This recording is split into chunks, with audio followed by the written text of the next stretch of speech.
సముద్రాలు మనిషికి అంతుపట్టనివిగానే ఉండిపోయాయి. భూమిని 4/3 వంతులు కమ్మేసిన సముద్రాల గురించి మనకు తెలిసింది కేవలం 20% మాత్రమే. భూమిపై ఉన్న ప్రపంచం కన్నా భూగర్భంలో నీటి అడుగున ఉన్న ప్రపంచం చాలా పెద్దదంటారు సైంటిస్టులు. భూమిపై బయటకు కనిపించని సైన్స్ కందని వింతలెన్నో సముద్రాల అట్టడుగులో ఉన్నాయి. మహాసముద్రాల అడుగులో పెద్ద పెద్ద పర్వతాలున్నాయి. మంటలు విరచిమ్మే అగ్ని పర్వతాలున్నాయి. వేగంగా ప్రవహించే నదులున్నాయి. ఈ నదుల ద్వారానే ఒక చోటు నుంచి మరొక చోటికి కరెంటు, ఉష్ణోగ్రతలు ప్రవహిస్తూ ఉంటాయి. ఆ ప్రవాహ గతి చెదిరినప్పుడు ఆ ప్రభావం భూమిపై ఋతుపవనాల రూపంలో కనిపిస్తూ ఉంటుంది. సముద్రం అట్టడుగున సంభవించే మార్పులే భూ ఉపరితలంపై ప్రతిబింబిస్తూ ఉంటాయి. ప్రస్తుతం అలాంటి పరిణామాలే అట్లాంటిక్ మహాసముద్రం లోపల జరుగుతున్నాయని అంటున్నారు ఓషియానోగ్రఫీ పరిశోధకులు. సముద్రం లోపలి నీటి ప్రవాహాలలోని విద్యుత్ ప్రవాహాల వ్యవస్థ రాబోయే 2030లోగా పూర్తిగా అస్తవ్యస్తంగా మారి కుప్పకూలిపోనుందని చెబుతున్నారు. దాంతో భూమిపై వాతావరణ ప్రళయం తప్పదని శాస్త్రవేత్తలు అంచనా వేస్తున్నారు. ఇప్పటికే ఆ మార్పులు మొదలయ్యాయని అంటున్నారు. విపరీతమైన వేడిని కలిగించే వేసవికాలం, అకాల వర్షాలు, గడ్డకట్టుకుపోయే మంచు వాతావరణాలకు కారణం మహాసముద్రాలలో మనకు బయటకు కనిపించని ఈ పరిణామాలు కూడా కారణమంటున్నారు. మిగతా మహాసముద్రాల సంగతి అటుంచితే ప్రపంచానికి అట్లాంటిక్ మహాసముద్రంలో జరిగే పరిణామాల ప్రభావం చాలా ఎక్కువగా ఉంటుంది.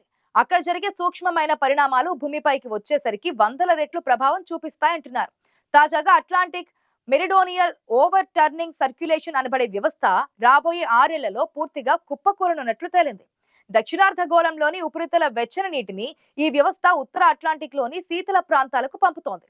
ఉప్పగా చల్లగా ఉండే ఈ నీరు సముద్ర అడుగు భాగంలో కదులుతూ దక్షిణానికి ప్రవహిస్తోంది. ఇది దక్షిణార్ధగోళం విపరీతంగా వేడెక్కకుండా, ఉత్తరార్ధగోళం గడ్డకట్టకుండా నిరోధిస్తోంది. జీవశక్తిని ఇచ్చే పోషకాలను సముద్ర పర్యావరణ వ్యవస్థ అంతటా వ్యాపింపచేస్తోంది. అయితే గ్రీన్ హౌస్ వాయువుల ఉద్గారం పెరగడం, మంచు కరగడం వల్ల ఈ వ్యవస్థ బలహీనమైపోతోంది. దానికి కారణం ఓషన్ కరెంట్సే అంటున్నారు శాస్త్రవేత్తలు. ఈ కరెంట్ సముద్రంలోని నీటి ప్రవాహాలను బట్టి ఒక చోట నుంచి మరొక చోటికి కదులుతోంది. భూమికి ఉండే గురుత్వాకర్షణ శక్తి, గాలులు, నీటి ద్రవ్యరాశి ప్రభావం సముద్రపు నీటి లోపల కూడా ఉంటుంది. అక్కడ సహజ సిద్ధంగా జరిగే నీటిలోని కరెంటు ప్రవాహాన్ని బట్టే వాతావరణంలో మార్పులు సంభవిస్తూ ఉంటాయి. ఇప్పటికే ఆ మార్పులు భూమిపై కనిపిస్తున్నాయి. రానున్న రోజులలో మరింత తీవ్రమైన హీట్ వేవ్లు, మరిన్ని కరువులు, అకాల వర్షాలు, వరదలు తప్పనివని అంటున్నారు పరిశోధకులు. వాతావరణ మార్పుల కారణంగా 2050 తర్వాత ఎప్పుడైనా ప్రపంచం అంతం కావచ్చని మొదటి నుంచి హెచ్చరికలున్నాయి. అయితే వీరు చేస్తున్న ఈ పరిశోధనలు మనకు పెద్దగా అర్థం కానిదిగా ఉంటుంది. కానీ వారు చెబుతున్నది మాత్రం మానవాళికి ఒక మేల్కొలుపుగానే చూడాల్సి ఉంటుంది. ప్రకృతి పరంగా అనివార్యంగా కొన్ని జరిగిపోతూ ఉంటాయి. వాటిని మనం నిరోధించలేం. ప్రశ్నార్థకంగా ఉన్న వ్యవస్థలను అర్థం చేసుకోవడానికి మనం మరింత లోతుగా అధ్యయనం చేయాల్సి ఉంటుంది. ప్రస్తుతం యూరోపియన్ దేశాలను ఉడికిస్తున్న హీట్ వేవ్లు గతంలో మన దేశాన్ని కూడా వేడి గాలులతో ఉడికించింది. ఈ సంవత్సరం మరీ విచిత్రం. ఒక 8 రోజుల ముందుగానే దేశంలోకి ప్రవేశించిన నైరుతి రుతుపవనాల దిశ మార్చుకున్నాయి. దక్షిణాదిన వర్షాకాలంలోనూ వేసవి కాలపు ఉక్కపోతలు నమోదయ్యాయి. ఇప్పుడంటే మళ్లీ వానలు కురుస్తున్నాయి. ఈ అపసవ్యతలన్నిటికీ కారణం ప్రపంచ వ్యాప్తంగా భూతాపం అపరిమితంగా పెరుగుతూనే ఉండడమే. మరీ ముఖ్యంగా అట్లాంటిక్ మహాసముద్రం లోపల జరుగుతున్న మార్పులే కారణం. అధ్యయనం తాలూకు నివేదిక ప్రకారం అట్లాంటిక్ మహాసముద్రం అతిగా వేడెక్కుతోంది. ప్రపంచ వ్యాప్తంగా అపరిమితంగా పెరుగుతున్న భూతాపాన్ని తక్షణమే కట్టడి చేయాలి. లేదంటే రాబోయే కొద్ది కాలంలోనే విపత్తులు మరింత భీకరంగా ఉంటాయని పరిశోధకులు తన నివేదికలో హెచ్చరించారు. ఇక మన దేశం విషయానికి వస్తే ఇప్పుడు వర్షాకాలం, వర్షాలు కురుస్తున్నాయి. కానీ 2-3 వారాలుగా భూతాపం ప్రభావం తీవ్రంగా కొనసాగింది. మిగతా సముద్రాల మాదిరిగానే హిందూ మహాసముద్రంలోనూ ఉష్ణోగ్రతలు వేగంగా పెరుగుతున్నాయి.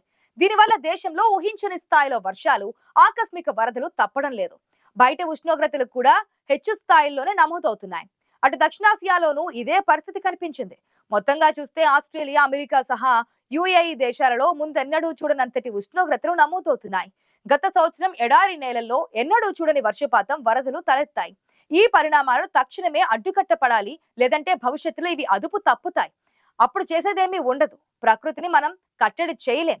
రాబోయే 10 ఏళ్లలో కరువు, వడగాల్పులు, కార్చిచ్చులు, తుఫాన్లు మరింత వేగంగా, తీవ్రంగా, విస్తృతంగా ఉండబోతున్నాయి. పైగా ఈ ఉష్ణోగ్రతల కారణంగా ధ్రువ ప్రాంతాలలోని మంచు కరిగే వేగం పెరుగుతోంది. దాంతో సముద్ర మట్టాలు పెరుగుతాయి. భూతాపంపై శాస్త్రవేత్తలు వెల్లడించిన ఈ ఆందోళనకర విషయాలపై పలు దేశాలలో ఆందోళన మొదలైంది. ఇప్పటికే కొన్ని దేశాలలో ఇలాంటి తీవ్ర పరిస్థితులు కొనసాగుతున్నాయి. అరుదుగా 100 ఏళ్లకోసారి సముద్ర మట్టం పెరుగుదలకు కారణమయ్యే విపత్తులు రేపటి కాలంలో తరచూ సంభవించే అవకాశం ఉంది. ఒక అంచనా మేరకు ఈ శతాబ్దం చివరిలో ఆరంభమై ప్రతి ఏటా ఇలాంటి విపత్తులు క్రమం తప్పకుండా సంభవిస్తాయని నివేదిక హెచ్చరించింది. సముద్ర మట్టాల పెరుగుదల ఈ శతాబ్దమంతా కొనసాగుతుందని అంచనా వేసింది. ఈ ప్రభావం తీర ప్రాంతాలపై ఎక్కువగా ఉంటుందని తెలిపింది. కొన్ని తీర ప్రాంత దేశాలను సముద్రం కబలించడం అనివార్యం కాబోతోంది. ఇప్పుడున్న భూతాపం మరో 1.5 డిగ్రీల సెంటీగ్రేడ్ పెరిగితే పరిస్థితులు ఎంత దారుణంగా ఉంటాయో గతంలో మనం ఎన్నోసార్లు చెప్పుకున్నాం. తీవ్రమైన వడగాల్పులు, సుదీర్ఘకాలం వేసవి వాతావరణం, చలికాలం నిడివి గణనీయంగా తగ్గడం సంభవిస్తాయి. సముద్ర గర్భంలో జరిగిపోతున్న సంచలన విషయాలను పూర్తి అధ్యయనం తర్వాతే నివేదికగా వెల్లడించారు అధ్యయనకర్తలు. ఉష్ణోగ్రతలు మరో 2 డిగ్రీల మార్కును కూడా దాటితే తీవ్రత మరింత పెరిగే వ్యవసాయం పైన, ఆరోగ్యం పైన పెను ప్రభావం పడుతుందని హెచ్చరించారు. ప్రస్తుత భూతాపాన్ని బట్టి 50 ఏళ్లకు ఒకసారి నమోదయ్యే తీవ్ర వడగాల్పులు, ఉష్ణోగ్రతలు ఇక నుంచి ప్రతి 10 ఏళ్లకు ఒకసారి నమోదవుతాయి. అదే వరుసలో భూతాపం మరో డిగ్రీ మేర పెరిగితే ఈ ముప్పు ప్రతి 7 ఏళ్లకు 2 సార్లు ఉంటుందని స్పష్టం చేశారు. భూతాపం పెరుగుదల ఇలాగే కొనసాగితే 2030కి లేదా అంతకు ముందే 1.5 డిగ్రీల సెంటీగ్రేడ్ హద్దును దాటే ప్రమాదం పొంచి ఉంది. అయితే తగ్గిన చర్యలు తీసుకున్నా పెరిగిన భూతాపం తగ్గడానికి 20 ఏళ్ల నుంచి 30 ఏళ్లు పడుతోంది. ఇదంతా ఒక చైన్ రియాక్షన్ పోలి ఉంటుందని వారు చెబుతున్నారు.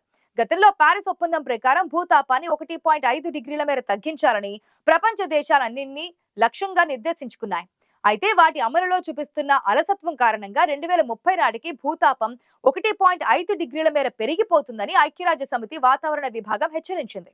2040 నాటికి ఉద్గారాల ఉత్పత్తిని పూర్తిగా కట్టడి చేయగలిగితే భూతాపం 1.5 డిగ్రీల మేర పెరగకుండా చూడవచ్చు.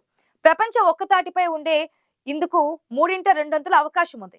మీథేన్, కార్బన్ డయాక్సైడ్ సహా గ్రీన్ హౌస్ వాయువులను కట్టడి చేయగలిగితే గాలి నాణ్యత పెరుగుతోంది. ఇందుకు అవకాశాలు చాలా స్వల్పంగానే ఉన్నాయి. ప్రపంచాన్ని ఒక్కసారిగా లాక్డౌన్ చేయగలిగితే, పరిశ్రమలన్నీ మూసివేస్తే, వాహనాలన్నింటినీ ఆపివేయగలిగితే ఈ ఫలితం సాధించవచ్చు. కానీ అది నిజంగా సాధ్యపడుతుందా? కరోనా కారణంగా కొన్ని దేశాలలో విధించబడిన లాక్డౌన్ వల్లే అది సాధ్యమైంది. ఒక్కసారిగా వాతావరణం మెరుగుపడింది. ఓజోన్ పొరకు పడిన చిల్లులు కూడా పూడుకుపోయాయి. అట్లాంటిక్ మహాసముద్రంలోని ప్రవాహాలలో, కరెంటు ప్రసారాలలో జరుగుతున్న మార్పులపై జరిగిన అధ్యయనం కూడా అదే విషయాన్ని స్పష్టం చేస్తోంది.